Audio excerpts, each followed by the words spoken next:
नमस्कार। आज हम गद्य शिक्षण के सोपानों का अध्ययन करेंगे, जिसमें प्रस्तावना, उद्देश्य कथन, प्रस्तुतिकरण, आदर्श वाचन, अनुकरण वाचन, उच्चारण संशोधन, शब्द व्याख्या, लिखित कार्य का निरीक्षण, मौन वाचन, बोध प्रश्न, पुनरावृत्ति प्रश्न, गृह कार्य। सबसे पहले है प्रस्तावना।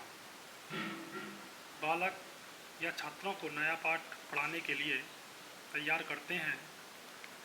विषय के प्रति रुचि उत्पन्न करने व पूर्व ज्ञान से जोड़ने के लिए नवीन ज्ञान से जोड़ने के लिए शिक्षक प्रस्तावना प्रश्न पूछता है।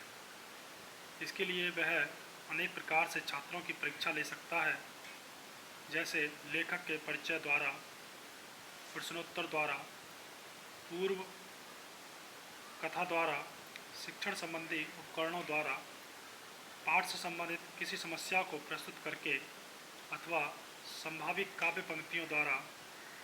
जैसे मातृभूमि नामक पाठ को पढ़ाने के लिए निम्न पंक्तियों से प्रस्तुत किया जा सकता है।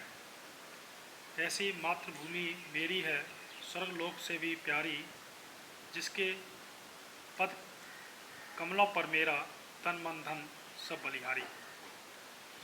उपयुक्त विधियों में से किसी के द्वारा भी पाठ की प्रस्तावना की जा सकती है। प्रस्तावना बालकों के पूर्व ज्ञान पर आधारित होनी चाहिए। प्रस्तावना की 3 से 5 मिनट तक का समय ही होना चाहिए। उद्देश्य कथन। उद्देश्य कथन सरल, स्पष्ट, संक्षिप्त और रोचक होना चाहिए। पाठ का शीर्षक और पृष्ठ संख्या का भी उल्लेख होना चाहिए। छात्र पठन पाठन के लिए तैयार हो जाएं। अगला है प्रस्तुतिकरण। गद्य के संपूर्ण पाठ को 40 और 45 मिनट के कालांश में पढ़ाना अमनोवैज्ञानिक है। अतः पाठ्यवस्तु को 2 या 3 सोपानों में विभाजित कर लेना चाहिए। पाठ को प्रस्तुत करने के लिए शिक्षक को निम्नलिखित 4 प्रक्रियाएं संपन्न करनी होती हैं। सबसे पहले अनुकरण, आदर्श वाचन, अनुकरण वाचन, उच्चारण संशोधन और शब्द व्याख्या। सबसे पहला है आदर्श वाचन। गद्यांश का आदर्श वाचन शिक्षक करता है। शिक्षक को आदर्श वाचन करते समय सीधा खड़ा होना चाहिए। पाठ्यपुस्तक बाएं हाथ में पकड़नी चाहिए। दायां हाथ आवश्यक संचालन और क्रियाओं के लिए स्वतंत्र रखना चाहिए। शिक्षक को शुद्ध उच्चारण, विराम चिन्हों, उचित हाव भाव और गति एवं उतार चढ़ाव के साथ गद्यांश का सस्वर पठन करना चाहिए। आदर्श पाठ करते समय बीच बीच में कक्षा की तरफ भी देख लेना चाहिए, जिससे अनुशासन बना रहे। अनुकरण वाचन। अनुकरण वाचन छात्रों द्वारा किया जाएगा। आदर्श पाठ के उपरांत एक अनुच्छेद का अनुकरण 3-4 छात्रों द्वारा कराया जाना चाहिए। अनुकरण वाचन छात्रों के उच्चारण शुद्ध करने, वाचन कला में निपुण बनाने और पढ़ते समय अर्थ ग्रहण करने की योग्यता का विकास करने से कराया जाता है। उच्चारण संशोधन। अनुकरण वाचन में छात्रों द्वारा की गई उच्चारण संबंधी अशुद्धियों को छात्रों द्वारा ही ठीक करना चाहिए। शिक्षक को अशुद्ध उच्चरित शब्दों को एक एक करके श्यामपट्ट पर लिखना चाहिए। फिर जिस छात्र ने पहला शब्द अशुद्ध उच्चारित किया है, उसके उस शब्द का उच्चारण करना चाहिए। यदि वह उसे अशुद्ध ही बोलता है तो अन्य छात्रों से शुद्ध उच्चारण कराना चाहिए।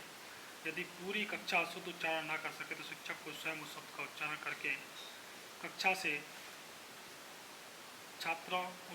से उसका अभ्यास करा लेना चाहिए।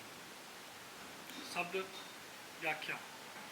गद्यांश या अवतरण में आए कठिन शब्दों मुहावरों या लोकोक्तियाँ एवं कठिन वाक्यों की व्याख्या करनी आवश्यक होती है ताकि गद्यांशों का भाव और अर्थ समझ में आ सके।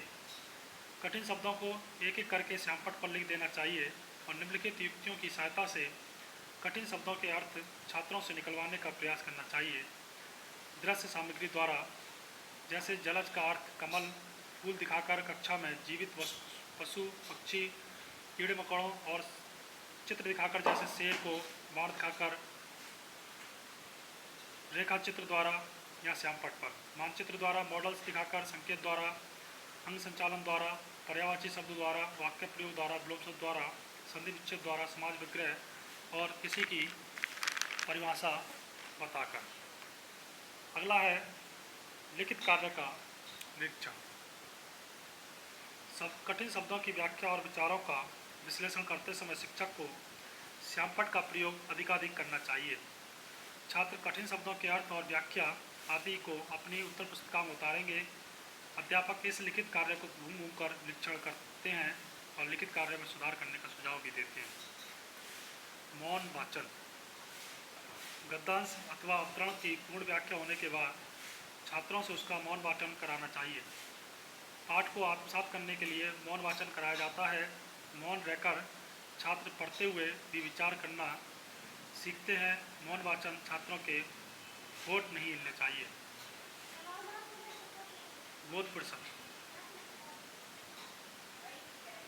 पढ़ाए गए गद्यांश अथवा अवतरण को छात्रों ने किस सीमा तक ग्रहण किया है, इसका पता लगाने के लिए छात्रों से उस गद्यांश पर बोध प्रश्न पूछने चाहिए।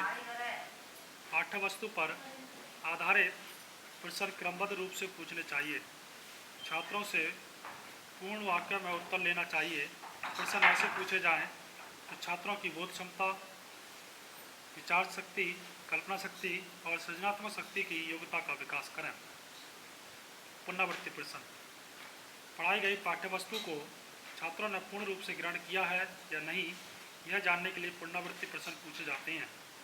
यदि एक सोपान में पढ़ाया जाए तो उस पर यह प्रश्न पूछे जाएंगे। यदि तो पाठ 2 सोपान में पढ़ाए जाएँ तो पुनरावृत्ति के लिए दोनों सोपानों से प्रश्न पूछे जाएंगे।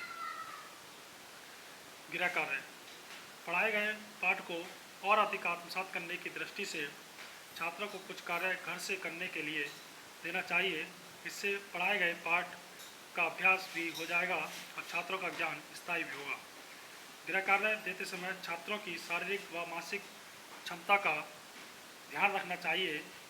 तो ये थे गद्य शिक्षण के सोपान, जिसके अंतर्गत संपूर्ण शिक्षण छात्र अध्यापक कक्षा में जाकर करते हैं। एक शिक्षक कक्षा के अंतर्गत विभिन्न सोपानों के अपनाकर अपना शिक्षण कार्य पूर्ण करता है। धन्यवाद।